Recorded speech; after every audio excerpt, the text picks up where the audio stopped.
Esto es Sonido Cultura, el sonido de la cultura nacional. Previamente en La Inquietud. Bueno, el tema de hoy, ¿sabes cuál es? Una música o música. Sí, una música. Tenemos como invitado a Hernán Roncino, cuya última novela se titula así. Esta novela pegué muchas vueltas, muchas piruetas para llegar a esa estructura. Y tengo una versión primera que sucedía en Boedo, abajo de la autopista, era medio una casa abandonada, donde el tipo vivía, era un pianista siempre, había elementos parecidos, pero después se desplazaron. El tipo vivía de la herencia que le dejó el padre, que era un cartel publicitario de esos que asoman por la autopista, y además le alquilaba la habitación a africanos que andaban por ahí, por la zona. Dicen que ella ya incendió cadáveres y castigó bebés, y que él trae piedras en el bolsillo para sujetar al animal. Marina Mariach y Fabián Casas llegan para hacer La Inquietud, un programa hecho de amor y voluntad.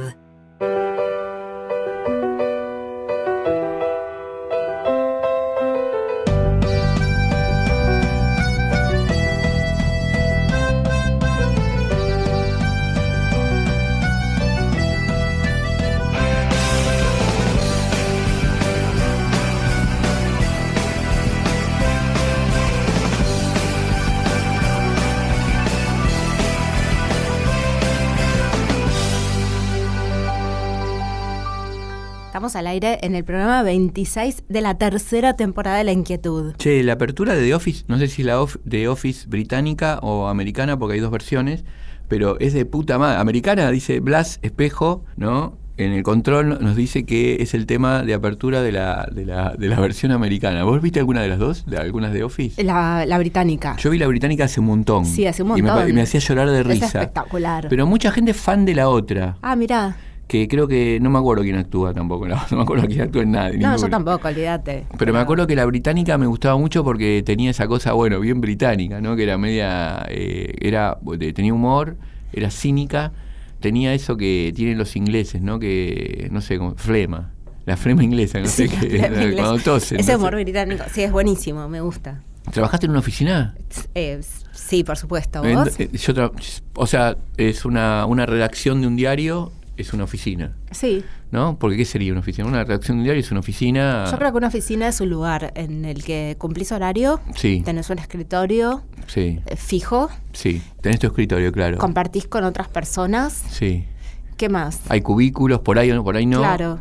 Cubículos por ahí sí, por ahí no, sí. Básicamente es eso, ¿no? Cumplir un horario fijo, estar en un lugar, ahí en las oficinas tenés tareas asignadas. Salís a fumar. Como hace en Better, tomás mate. Te pintas las uñas. Pienso que en Better Call Saul, viste que Saul Goodman, que es Jimmy McCain o algo así, sale a fumar con la que después va a ser su pareja, que están fumando salís a fumar. Antes fumabas en las oficinas, como yo fumaba en los diarios cuando empecé en Clarín, me acuerdo. Y también tenés un lugar donde hay una cafetera a veces. Total, o una especie dispenser de agua. Total, una pequeña cocinita, ¿no? Claro. Donde la gente se prepara cosas y almuerza ahí si almuerzan en la oficina o si salen. Sí. Bueno, están los poemas de la oficina de Mario Benedetti. Ajá. ¿No? Que en un momento yo tengo la idea que fue un bestseller ese libro, ¿no? De Benedetti. Los poemas de la oficina eran, la escritura realista de Benedetti, ¿no? Yo me acuerdo que había una obra completa de Mario Benedetti que se llamaba al lado del árbol o al costado del árbol o algo así, no me puedo acordar bien, y que a mí me impactó, ¿sabes por qué? Porque muchos de los poemas de Benedetti tenían muchísimos epílogos de Juan Gelman, ¿viste? Y a mí me impactaban los epílogos de Gelman, a quien yo desconocí en ese momento. ¿Viste? O sea que accediste a Gelman a través de Benedetti. Sí, ¿sabes cómo se llama el libro de Benedetti? La poesía completa, A la izquierda del roble. La tenía un amigo mío que le mando saludos y está vivo, que se llamaba Fabián Politi. Un genio absoluto, que hice la primaria con él, fue cuando cumplí 6 años. ¿Estás en primero o 6 años, no? Sí. Fue el primero que vino con una colonia pibe, me la regaló. Fabián Politi, creo que después hizo actor o profesor de actores, no me acuerdo, y él me estaba leyendo en un momento en la primaria la obra de Mario Benedetti, y del traspaso ese que es entre la primaria y la secundaria, me la pasó, y a mí me impactaron mucho los epígrafes de Juan Gelman. Tenía muchísimos, y fui a buscar a Gelman, ¿viste? Porque digo, ¿quién es? ¿No? Sí, a veces te pasa, ¿viste? Que un epígrafe te lleva a una autora o un autor, no sé si te pasó alguna. Sí, ¿y te gustaba trabajar en la oficina o...? En el diario era como medio cansador, porque la única vez que estuve en la estructura de oficina fue en un diario. Lo que pasa es que el diario, a diferencia de una oficina, estoy pensando que tiene la estructura física de una oficina como la que vos contás, lo que tiene la oficina es que tiene un horario más flexible, ¿no? Tiene un horario estipulado, me imagino yo, de un horario desde la mañana hasta las 5 de la tarde, 6. En el diario empezabas al mediodía, y la verdad que no sabes cuándo terminas. Si bien tenés una hora de cierre, a veces se hacía muy largo, todo el día, muy, muy intenso. Entonces y a la vez hay cierta adrenalina, quizás. Hay mucha adrenalina, y a diferencia de las oficinas, bueno, también hay un montón de televisores prendidos, tenés que estar atento a la noticia, a las cosas que salen en internet, cada vez más, ¿no? La gente también por ahí entra y sale, porque tiene que hacer una nota, ¿o no? Claro, sí, tiene todo ese movimiento de entrada y salida. Es una oficina media punk, muy intensa. Claro, distinto por ahí es cuando trabajás en el Estado. Claro, es otra cosa, Una oficina que, bueno, que tenés horario, tenés por ahí una hora para el almuerzo, un lugar determinado. A mí me pasó, por ejemplo, que en la última oficina en la que trabajé, además de cumplir horario, tenía un horario para el almuerzo y un lugar asignado para el almuerzo. Ya no podía comer el tapercito como antes en mi propio escritorio. Que había un lugar donde ibas a comer. Tenía que ir a comer a otro lado. Eso a mí, por ejemplo, me perturbaba muchísimo. A mí me gustaba comer en mi escritorio mirando el monitor, los mails o chatear un rato. Sí, y escribías, por ejemplo, Gombrowicz, por ejemplo, Vítor Gombrowicz trabajaba en un banco, pero no en el banco, en la caja o en un lugar intenso del banco, ¿no? Sino que él trabajaba, le habían dado un laburo en el banco polaco para ayudarlo, y él abría y escribía transatlántico mientras estaba, viste, en el banco, ¿no? Y Eliot, que también trabajaba en un banco, siempre en la parte de adentro del banco, escribió parte de Wasteland en el banco. ¿Vos escribías en las oficinas? Sí, la verdad que sí, y creo que eso es como lo mejor, ¿no? Robarle minutos al trabajo. ¿Y no te veían o te escondías para que no te vean? Y te tenés que esconder un poco, y en eso hay que ser muy estratégico a la hora de elegir escritorio, a dónde va el monitor, que no sea un lugar donde se abre la puerta y te ven enseguida. Eso está muy bueno, ¿no? Tenés que elegir un monitor que no esté muy a la vista. Y sí, porque también en una oficina lo que hay es mucho tiempo muerto, porque vos podés hacer tu tarea y después tenés que cumplir horario sí o sí. No importa, para te tenés que quedar, y bueno, ahí sí, pero tampoco te podés dedicar a cualquier cosa. No, claro. Sí, hay muchos libros que se han escrito en oficinas. Escondido así da más para poema que para novela, me imagino, ¿no? Porque es más rápido, el poema por ahí... El poema sale más. Si tenés que escribir un ensayo o tenés que escribir una novela en una oficina, no sé cómo se... Bueno, ahora en un ratito vamos a hablar justamente con Mara Pedrasoli, que escribió un libro de poemas trabajando en el Ministerio de Economía. Nos vamos escuchando a Víctor Manuel, la oficina, y cuando volvemos estamos hablando con Mara Pedrasoli. ¿Te parece? Dale, un beso.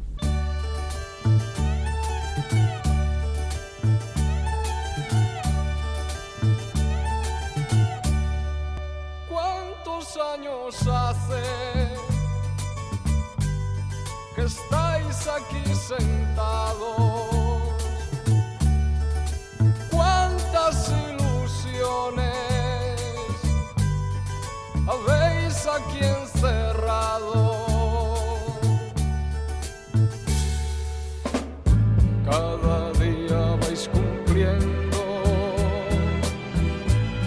el trabajo cotidiano. Primavera, otoño, invierno. Cuando llegará el verano, ¿cuántas horas de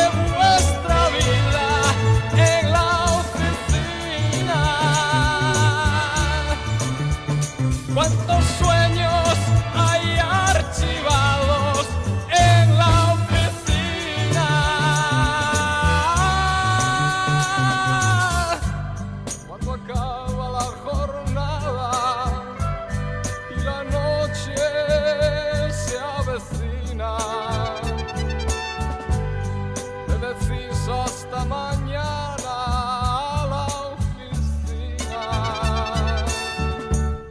Pero ¿cuántos años hace que os habéis casado? ¿Cómo pasa el tiempo? Y aquí nada ha cambiado.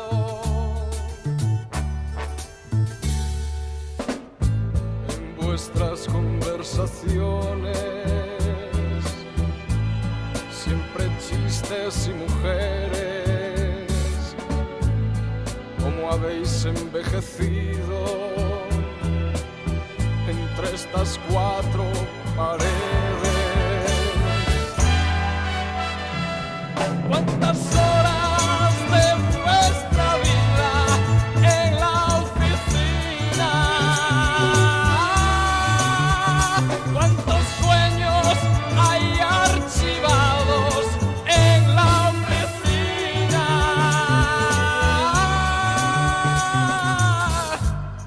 Cuando acaba la jornada y la noche se avecina, le decís hasta mañana a la oficina. Cuando acaba la jornada y la noche se avecina, le decís hasta mañana a la oficina.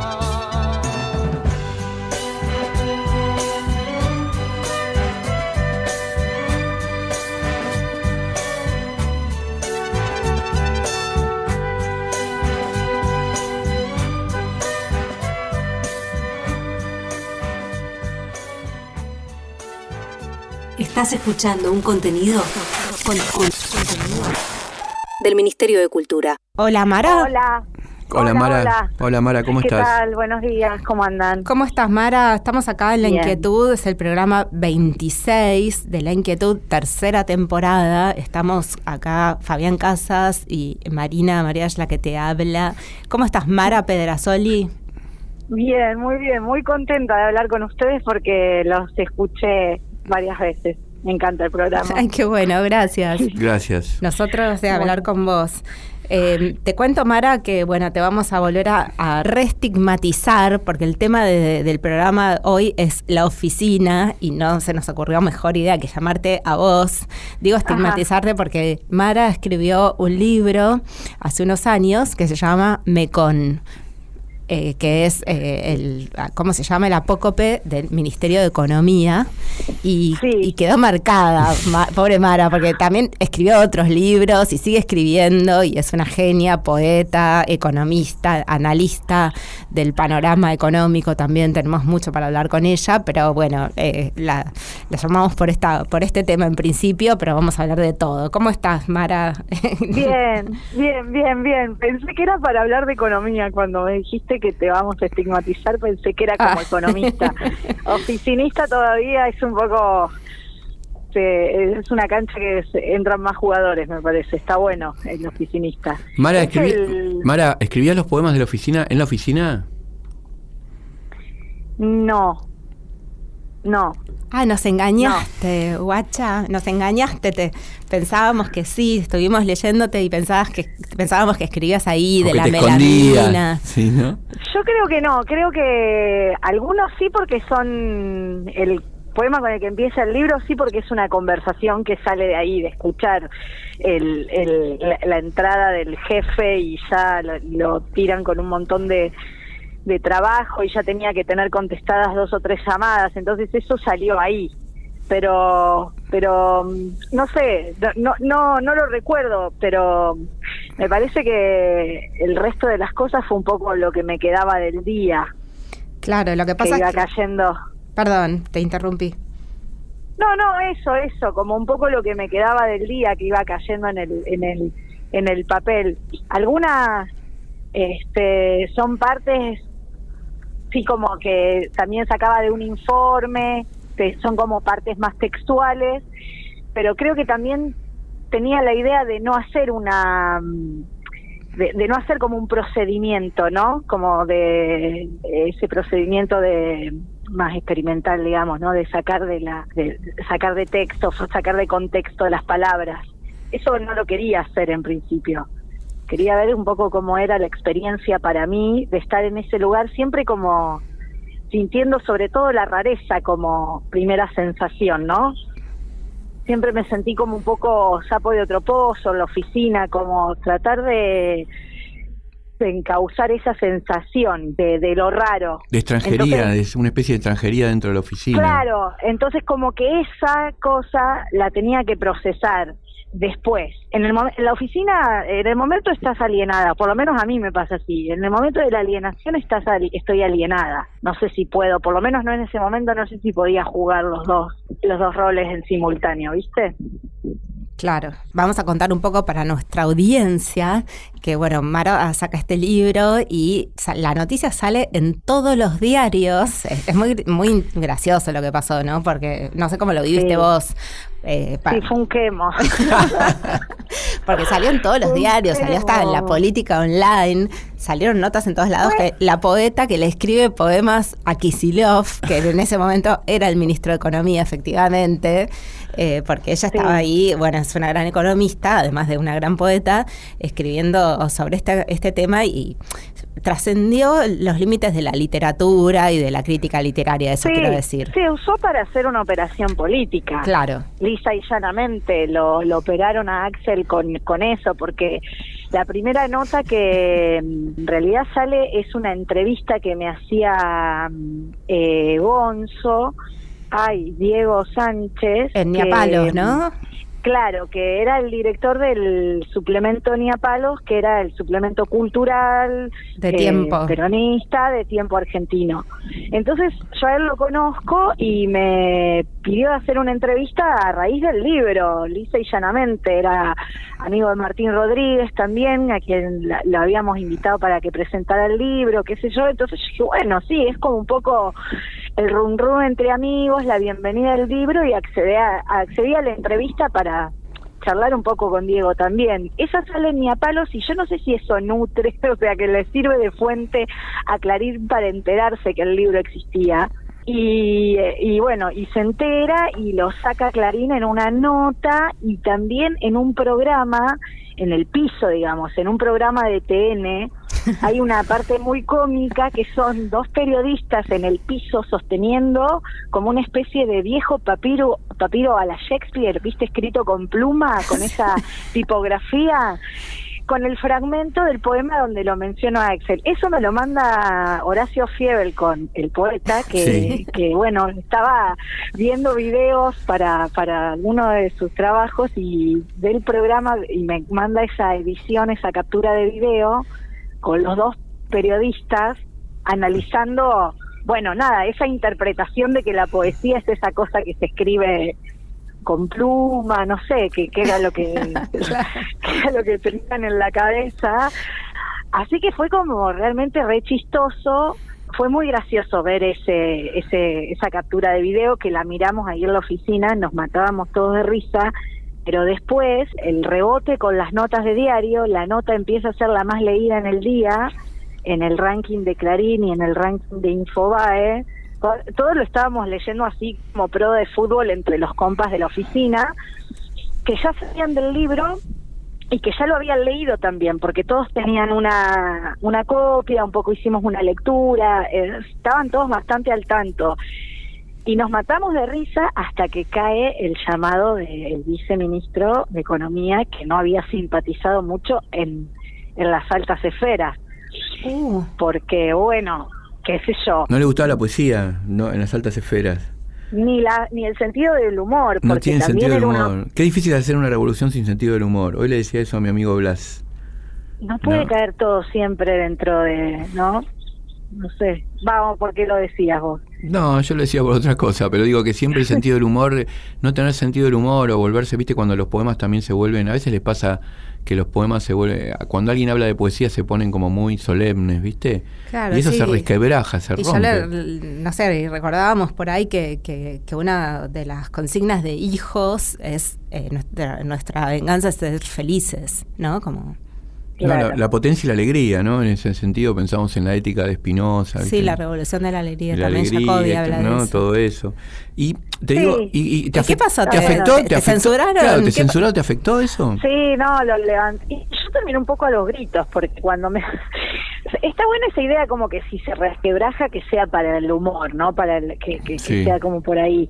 Y sí, después me mandó a llamar un directivo que yo lo conocía, porque la verdad que fue una época muy linda del ministerio, porque varios compañeros de la facultad, buenos promedios y demás, estábamos trabajando todos juntos en equipo. Entonces había como mucho respeto, pero también los conocíamos, y cuando me vienen a hacer el planteo de que, así literal, por cosas menores se había echado a gente. No se puede creer. Me puse un poco nerviosa y le dije, no sé qué le dije, pero bueno, me levanté medio caldeada terminó ahí un poco la reunión y me fui, me cayó mal porque sentía como un ataque de los dos.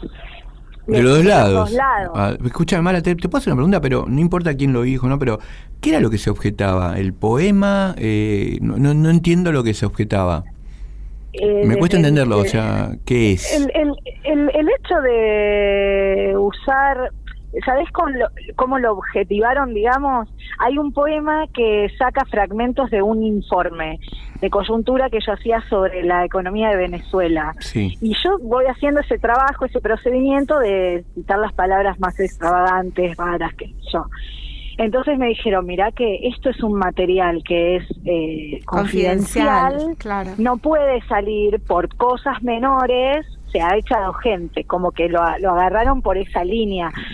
Porque bueno, tampoco me podían decir nada si yo quería escribir un libro de poesía, estaba en todo mi derecho. El uso que yo le quisiese dar a la experiencia de vida estaba en todo mi derecho, pero lo agarraron por ese lado, ¿viste? Que uno, bueno, ya sabía que en realidad lo que habíamos molestado era en generar la nota, qué sé yo, en ese momento era Emanuela Gisel, viceministro de Axel, y entró Emanuela a la oficina, no me saludó, o sea, me hicieron un desplante por un tiempo.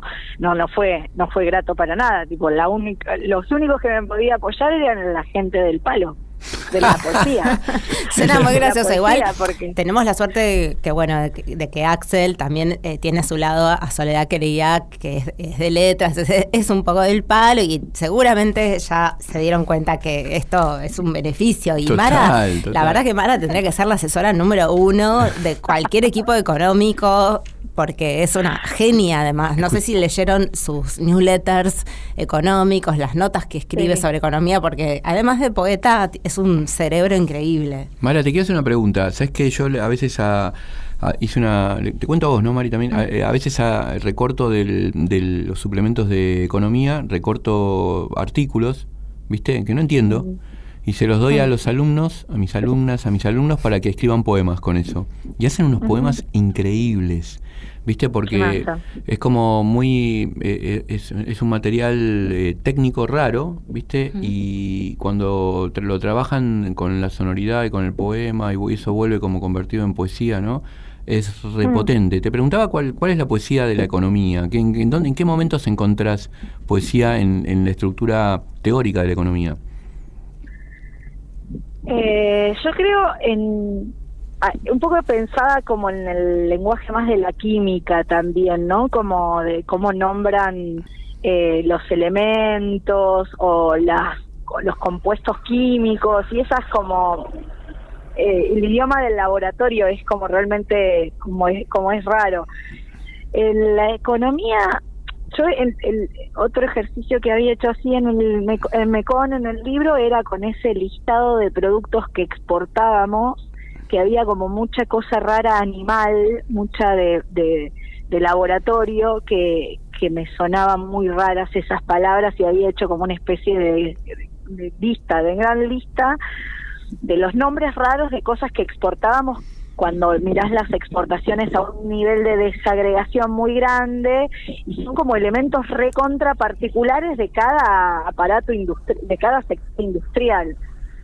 Entonces ahí, como las propias cosas que elaboramos, está como un poco la poesía. Después otra rama que tiene mucha mucho léxico potente es la parte de las finanzas, ¿no? Que también trae mucho de Estados Unidos, como no es mi expertise, pero son como pequeñas palabras que simbolizan tendencias de los precios de las acciones hacia arriba, hacia abajo. Bueno, el bullish, estar bear, esa que repite Maslatón, ¿no? Como que son estados de ánimo de los mercados financieros.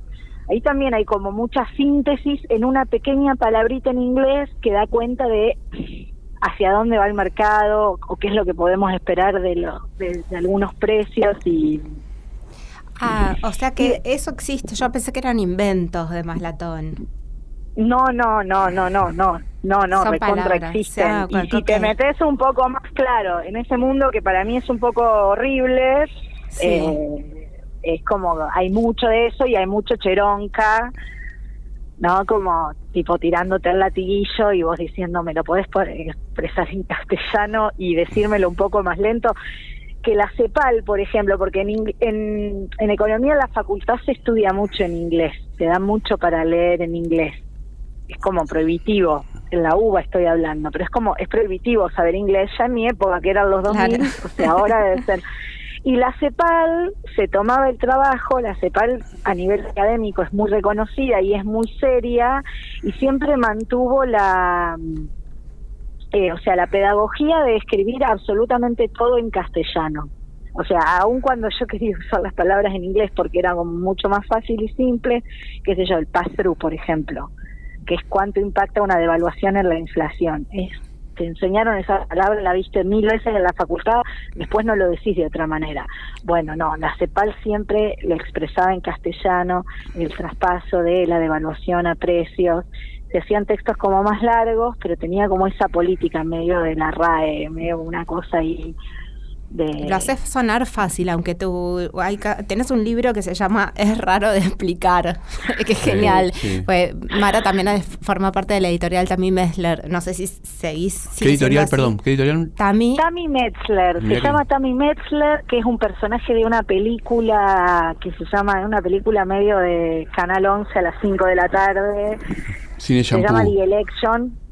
Sí, The Election se llama la película, y ahí hay un personaje medio híbrido que es como tímido, que tiene sus hermanos que son más populares y qué sé yo. Esta persona se llama Tammy Metzler. Y la editorial sigue, pero ahora estamos pasando a un formato digital. Claro, y sí. Que va a salir este año, si Qué bueno. todo marcha. Está bien. Dijiste la palabra cheronca. Qué espectacular. La palabra y te quiero hacer una pregunta. ¿Mercado Libre no es una tautología? ¿Existe un mercado que no sea libre? O sea, para mí lo único libre es el mercado, todo lo demás somos esclavos. Es verdad, es la libertad que nos imponen, es la libertad de mercado, sí, seguro. ¿Viste? Lo Porque que pasa es que... cuando vos hablabas también, bueno, en inglés y todo viene de Estados Unidos, da la impresión que el mercado se habla en inglés, ¿no? Como es tremendo todo eso, ¿no? Lo que pasa es que, qué sé yo, que por ejemplo, el sector petrolero, no, vos lo querés incentivar o tenés la cola de los poderosos pidiéndote mayores beneficios. Entonces vos decís, bueno, este sector que tendría que comprar, no sé, los caños, los tubos de acero a este precio, yo lo voy a beneficiar con precios más accesibles o con condiciones para que accedan a préstamos que sean más favorables. En realidad, cuando te pones a ver, ningún mercado es del todo libre porque todos están recontra subsidiados para poder hacer la y actividad que reguladito, hacen. sí. Lo que pasa es que no lo dice, o lo dicen muy pocos, ahora en campaña lo han dicho medio metiendo la pata, pero la verdad, y Cristina sí lo dijo como con todas las letras, ¿no? Cuando hablan de subir impuestos o de achicar el gasto, dice, si sacamos todo lo que el Estado les paga en subsidios a ustedes o en préstamos bonificados, ahí miren que también tenemos para ahorrar guita, dijo Cristina, ¿no? Como diciendo, miren que todo el aparato del Estado no está solo para dar planes sociales, también beneficia a todos los sectores de la actividad, a todos. Sí, planeros somos todos, claro. Sí. Escúchame, sí. Mara, ¿cómo se te va? Se te va la economía. Vos y seguís escribiendo. Bueno, ¿y cuál es tu último y próximo proyecto? Estoy escribiendo ahora cosas como muy cortitas. Yo siempre me mantengo en contacto con Damián Ríos y como que le mando a él todo. Y siento que estoy trabajando algo porque la manera de trabajar de Damián es muy así, a concebir una obra, ¿no? Como entonces estoy trabajando en algo con Damián, no sé muy bien qué, porque es la primera vez que me siento menos atravesada de forma directa. Quiero decir, el primer librito que escribí fue sobre ir a vivir a Buenos Aires. El segundo librito fue sobre trabajar en el Ministerio de Economía, eso ordenaba bastante. Y ahora estoy como, bueno, nada, escribo de todo un poco, cortito, como siempre, y vamos a ver qué sale. Pero estoy escribiendo, que está bueno eso. Qué bueno, ya te leeremos entonces. Mara, un gusto lo mismo, Mara. Enorme tenerte acá en el programa. Nos vamos escuchando de Beta Band, Squares. ¿Qué te parece? Beso, hasta luego. Un beso enorme. Chao. I've seen the demons, but they didn't make a sound. They tried to reach me, but I lay upon the ground. I've seen the people, but they didn't make a sound. They tried to reach me, but I gave the runaround. I reached for feelings, but they didn't make a sound. They tried to reach me, but I lay upon the ground. So miles and miles of squares, where's the feeling there? Still nobody cares. For miles and miles of squares, I fell asleep beneath the flowers. Daydream, I fell asleep beneath the flowers. I seen the demons, but they didn't make a sound. They tried to reach me, but I lay upon the ground. I seen the people, but they didn't make a sound. They tried to reach me, but I gave the runaround. Daydream, I fell asleep beneath the flowers. Daydream, I fell asleep beneath the flowers.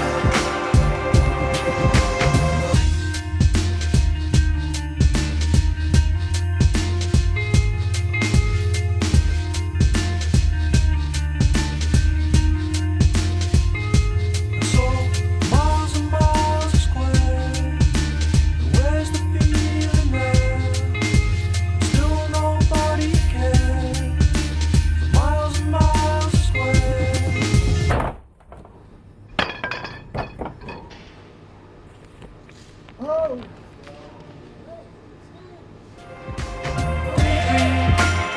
I fell asleep beneath the flowers. Daydream, I fell asleep beneath the flowers.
Sueldo, poemas de la oficina, de Mario Benedetti.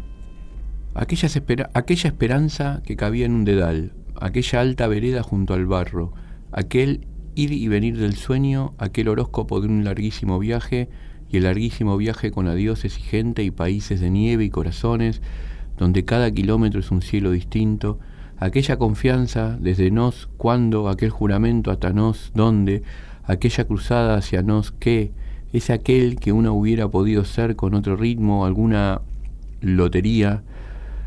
En fin, para decirlo de una vez por todas, aquella esperanza que cabía en un dedal, evidentemente no cabe en este sobre con sucios papeles de tantas manos sucias que me pagan el lógico en cada 29 por tener los libros rubricados al día y dejar que la vida transcurra, gotee simplemente como un aceite rancio. La época en que te pagaban con sobres, ¿viste? Me acuerdo de eso, que ibas y te daban un sobre y adentro estaba la tagui en efectivo. Ahora este poema, cambió, ¿no? Porque te depositan. Sí, me acuerdo la última vez que me dieron un sobre en el trabajo y armé un escándalo, como, ¿qué es esto? Es extorsivo. Yo tengo acá un poema de Mekón, justamente, del poema de Mara Pedrasoli, la autora con la que acabamos de hablar. Lo voy a leer. Dale. En la oficina donde estoy yo hay 4 escritorios blancos de melamina. La oficina cambia cada vez que cambian las personas que usan esos escritorios. Oficina, escritorios, melamina. Estoy, cambia, usan. Abajo de mi mesa puse 2 cajas de cartón, una más angosta que otra para apoyar los pies. Armé 2 escalones. Mesa, cajas, cartón, pies, escalones. La luz de la ventana es del sol y en el techo cuelgan las luces artificiales de los focos fluorescentes. Habría que graduar esta luz para encontrar las sombras de los objetos, de los objetivos. Luz, ventana, sol, techo, luces, focos, sombras. Me gustan los vidrios biselados que hacen que la imagen se tuerza en los costados, achican la imagen y la vista. Vidrios. Hay veces que las cosas combinan, como la taza marroncita de Dani con las gomitas que le puso a su botellita de Gatorade, o el pequeño busto de Lenin que tengo yo con el portalápices negro. Taza, gomitas, botellita, busto, Lenin, lápices. Hay muchas formas de sillas con ruedas, formas sencillas con ruedas. Me gusta ese fresquito que entra por la ventana. Yo veo muchas ventanas en el ministerio. Tal vez de chiquita no sabía que de más grande iba a haber tantas ventanas todos los días. Fresquito, ventana, ministerio, días. Espectacular. Pensaba qué diferente, ¿no? En los 2 tonos de los poemas, porque en el de Benedetti que leí, viste que tiene un tono que realmente era muy marcado de época, ¿no? El tanque de tal que, viste, como tratando de tomarlo coloquial y llevarlo, casi te diría, de una manera como muy, no sé cómo decirte, como... no, mejor no lo digo, pero aparece en el poema. Dale. Pero en el de ella... En el de ella es como es un lenguaje realista, pero no hace una mímesis del habla de una manera remarcada, ¿viste? En cambio en el de Benedetti sí está tiene. El gesto, sí. Claro, en la época, yo lo entiendo así, sí. Como que está el gesto de llevarlo coloquial al poema, sí. Y en el de Mara... Es coloquial, es directo, es directo, claro. no hay como un gesto, total, sí. Eso es lo que quería decir. En el de Mario hay como una especie de, también no solamente lo que estoy contando, como lo cuenta Mara, con el lenguaje coloquial, sino que también se ve la intención del lenguaje coloquial, claro. ¿no? Que está también, es como un personaje en el poema, ¿no? Porque está exacerbado, ¿no? Claro. Bueno, escúchame, agradecemos a Blas Espejo en el control y a Cristian del Giudice en la postproducción. No tenemos tiempo para nada más. ¿Nada más? No, que estamos medio... Sí tenemos. ¿Sí? Ah, mirá, qué bueno. Qué bueno, porque yo traje también un par de cositas. Traje La balada de la oficina de Roberto Mariani. Espectacular. Sí. Qué lindo título. Roberto Sí. Mariani fue un escritor repotente, ¿no? Que tuvo un momento así de intensa lectura por un montón de gente. Sí, escritor, dramaturgo, poeta, sí. No, y un escritor de la primera mitad del siglo XX. Sí. La balada de la oficina forma parte de los cuentos de la oficina. Y me encanta porque yo acá lo encontré en un blog, este texto, que dice: este texto fue escrito en otro tiempo y en otro país. Leídos hoy, nos presentan un país que ya no existe. con su pleno empleo, sus desigualdades que hoy parecen tolerables. Este país ha desaparecido, ¿no? Me parece, Mirá, me parece tremendo, muy linda tremendo. la lectura, muy interesante. Dice así el texto, que fue publicado en el 65 por Eudeva con una presentación de Barletta, de Leónidas Barletta. Y una ilustración de Alberto Cedrón. Bueno, todo el 60. completo, combo. Todo el lleno. 50-60 ahí a full. Dice así: entra, no repares en que el sol dejas en la calle. Él está caído en la calle como una blanca mancha de cal. Está lamiendo ahora vuestra vereda. Esta tarde se irá enfrente. No repares en el sol. Tienes el domingo para bebértelo todo y golosamente como un vaso de rubia cerveza en una tarde de calor. Hoy deja el perezoso y contemplativo sol en la calle. Tú entra. El sol no es serio. Entra. En la calle también está el viento que corre jugando con fantasmas. Fantasma él también, pues no se ve con los ojos de la cara y se lo siente. El viento está jugando, ya corriendo una loca carrera por en medio de la calle, ya golpeándose las sienes, el viento juguetón como un recental. Esto no es serio, tú entra, deja en la calle sol, viento, movimiento loco, tú entra. Este es el comienzo de cómo toda esta parte va narrando cómo entra a la oficina, después va narrando cómo trabaja, siéntate, trabaja, son 4 horas apenas, 4 horas, pero eso sí, nada de engañifas ni simulaciones, y después ya termina. Ahora vete contento, has cumplido con tu deber, ve a tu casa, no te detengas en el camino, hay que ser serio, honesto, sin vicios, y vuelve mañana y todos los días durante 25 años, durante los 9.125 días que llegues a mí. Yo te abriré mi seno de madre. Después, si no te has muerto, te daré la jubilación. Espectacular. Espectacular, tremendo. Me llama la atención porque si bien es una crítica analizando los 3 poemas que leímos, ¿no? El de Benedetti, sí, el de nuestra invitada y el de Mariani, que acá, si bien tiene, por ejemplo, puedo decir que el viento es juguetón, tiene como una cosa antisistema, sí, básicamente, ¿no? Y sin embargo utiliza un lenguaje que por momentos es coloquial y por momentos es poético. Entra, tú, ti, sí. ¿viste? Como, y aparte es afirmativo, ¿no? Imperativo, digo, le está diciendo todo lo que tiene que hacer. Claro, habla la oficina. La oficina habla, sí, ¿no? Que se subjetiva y es como una madre que lo recibe y lo tiene ahí. Bueno, me llamó la atención también esos vaivenes del lenguaje, porque cómo el lenguaje se va modificando, va cambiando, y una literatura digamos, como la de Mariani, bastante hermana de la de Roberto Ar también, de golpe tiene estas cosas donde el lenguaje parece como antiguo, ¿viste? O como, claro, ¿no? todavía se escribía de tú. Y a mí me llamó la atención que deja afuera el viento y en el de Mara entra un fresquito. Sí, total, sí. Entonces como que ahí como que ya la alienación está incorporada. Incorporada, total, sí, Sí. está reificada Sí. la oficina. Bueno, nos tenemos que ir. Entonces Sí. agradecemos mucho a Blas Espejo en el control y a Cristian del Judice en la producción. Sí. Y nos vamos con Perfect Day de Lou Reed. De Lou Reed. Afuera de la oficina. Afuera.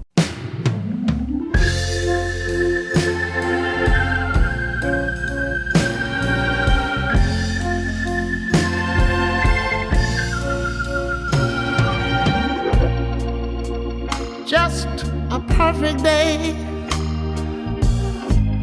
Drink wine in the park. Then later, when it's dark, we go home.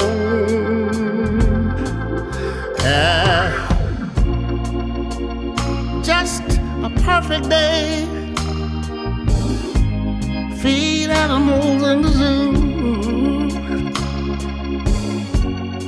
Then later, a movie too, and we go home. Oh, just a perfect day. I'm glad I spent it with you. Such a perfect day. You just keep me hanging on. You just keep me hanging on. Oh yeah.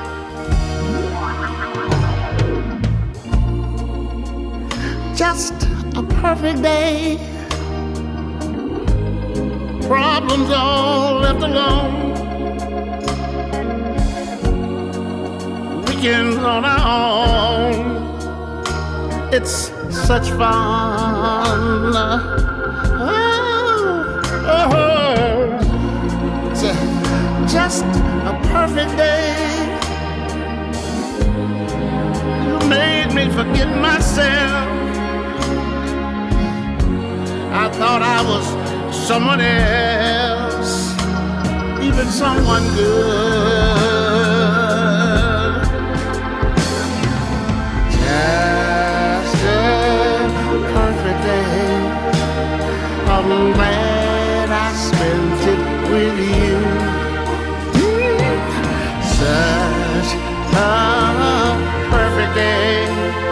You just keep me hanging on. Yeah, you just keep me hanging on. Hey, hey.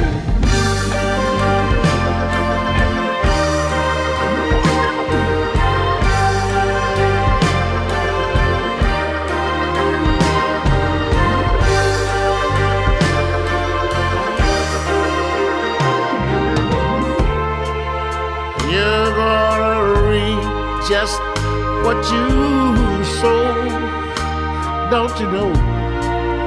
Hey, hey. You're gonna reap just what you sow. Hey, hey, don't you know? Oh, you're gonna reap just what you sow.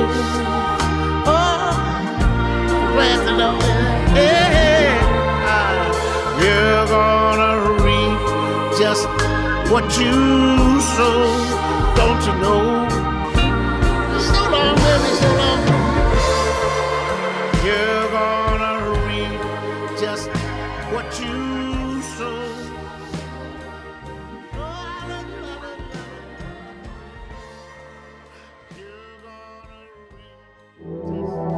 Fue una producción del Ministerio de Cultura.